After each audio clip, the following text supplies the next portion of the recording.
Hello मेरे दोस्तों, कैसे हैं आप लोग। मेरी उम्मीद और मेरा विश्वास आपके साथ है सब कुछ अच्छा और बेहतर होगा। आपने थंबनेल से देखा होगा कि सिंगापुर में आके और विदेश में जाके, मैं सिंगापुर में आके विदेश में जाके लोग दो चीज़ों को भूल रहे हैं। स्पेशली जो वर्कर हैं जो अपने इंडिया से बाहर देश में काम करने के लिए जा रहे हैं, वो गलतियाँ क्या हो रही हैं उसके बारे में डिस्कस करूँगा। तो ये वीडियो बहुत इंपॉर्टेंट होने वाली है कि लोग जो बाहर काम करने के लिए जा रहे हैं लेकिन उस काम करने के बाद उनके पास 15-15, 20-20 साल तक काम करे तो रिज़ल्ट नहीं मिल रहा है। तो क्या गलतियां लोग कर रहे हैं, उस गलतियों पर हमें कंट्रोल करना है। देखो ऐसा है, मेरा नाम है एक्यूरेट इन्फोरवी यूट्यूब चैनल पर। मैं अगर आप सिंगापुर जाना चाहते हो, मलेशिया जाना चाहते हो, यूरोपियन कंट्रीज़ में जॉब लेना चाहते हो, पोलैंड, माल्टा, क्रोएशिया, बुल्गारिया, रोमानिया, जहाँ पर 50,000 से 1 लाख रुपए तक की सैलरी आराम से मिल जाएगी।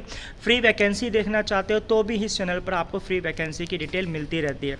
ओमान, कतार, कुवैत के मोस्ट प्रोबेबली के। अब बात करते हैं गलतियाँ क्या लोग कर रहे हैं। देखो ऐसा है, मैंने ऐसे ऐसे लोग देखे हैं जो 10-10, 12-12 साल काम करके जाते हैं। तो इंडिया में देखो यार, एक बात बताता हूँ। अगर आप इंडिया में इंडियन आर्मी में हो, तो अगर इंडिया आर्मी में हो, अगर आपने आप 15 साल 16 साल की शायद रिटायरमेंट होती है, अगर आपने 16 साल की रिटायरमेंट ले ली इंडिया में, तो आपको 30,000 रुपये तक की पेंशन मिलेगी। Is it right? इतना ही होता है। अगर इंडिया में गवर्नमेंट नौकरी मिल जाए 16 साल के बाद आप रिटायरमेंट ले सकते हो, स्पेशली आर्मी में। तो यार हमारे इंडिया से लोग विदेश में जा रहे हैं, 15-15 साल काम कर रहे हैं, तो भाई उनको रिटायरमेंट का अपॉर्चुनिटीज़ क्यों नहीं मिल रही, क्या वो क्या गलतियां कर रहे हैं, आज मैं आपको पूरा डिस्कस करने वाला हूँ। जो मैंने एट प्रेजेंट देखा है, ये गलती मैंने थोड़े समय में करी थी लेकिन अपने आप को सुधार लिया। आज भगवान की कृपा से इतना है, 13 साल कंप्लीट हो चुके हैं, 2 साल और हैं, और भगवान की कृपा से इतना है, 50,000 से 1 लाख रुपए की मैं इंडिया में रहूँगा तो आराम से इनकम हो सकती है मेरे बिना मेहनत करे हुए। क्या क्या अपॉर्चुनिटीज़ हैं, मैंने अपने घर खरीदा है, रेंटिंग पर है, कुछ फिक्स डिपॉजिट्स हैं, और शेयर मार्केट में ट्रेडिंग करता हूँ। तो मेरे पास 50,000 से 1 लाख रुपये तक की इनकम बिल्कुल फिक्स है। तो यार ये चीज़ आप भी कर सकते हो, लेकिन लोगों के दिमाग में वो बिल्कुल ख़त्म। क्या गलतियां लोगों ने करी हैं जो आपको नहीं करनी है। सबसे पहली गलती, हमें अपने पास्ट को नहीं भूलना है।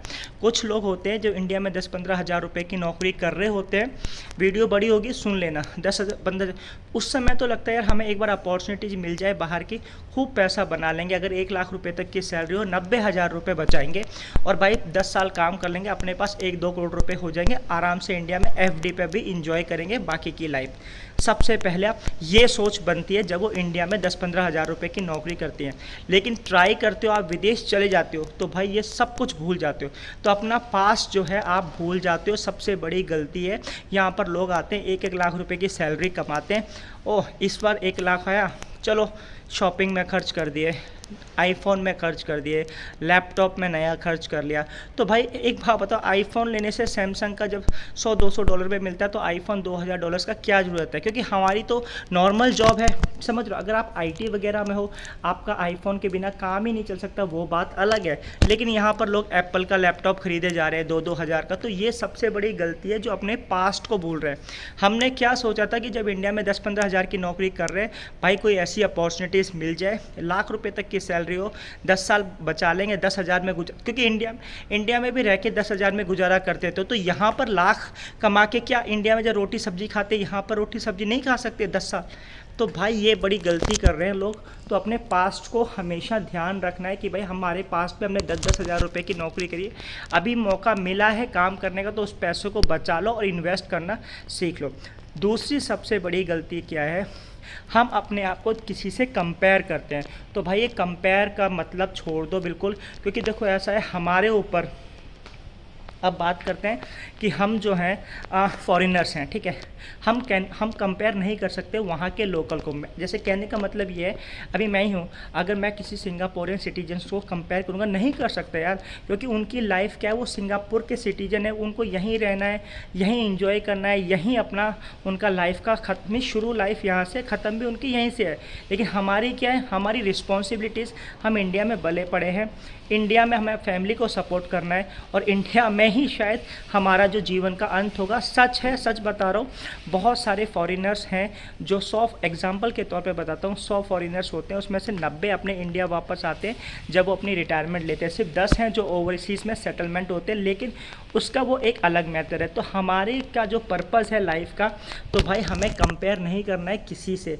अब काफ़ी लोग क्या होते हैं, यहाँ सोचते हैं कि यार हम कनाडा भी जाते हैं, बात करता हूँ मैं उसी की, तो सोचते हैं कि भाई हमें यहाँ पर सेटल होना है, वो बात अच्छी बात है, सेटल होना है, लेकिन हम कंपेयर करते हैं, भाई उन्होंने गाड़ी ले रखी है, सब EMI पे ले रखी होती है, तो भाई ये कंपैरिजन छोड़ दो ताकि आपकी लाइफ अच्छी हो सके। आई होप सो आपको वीडियो अच्छी लगी होगी। वीडियो अच्छी लगी like share subscribe. Thank you for watching this video.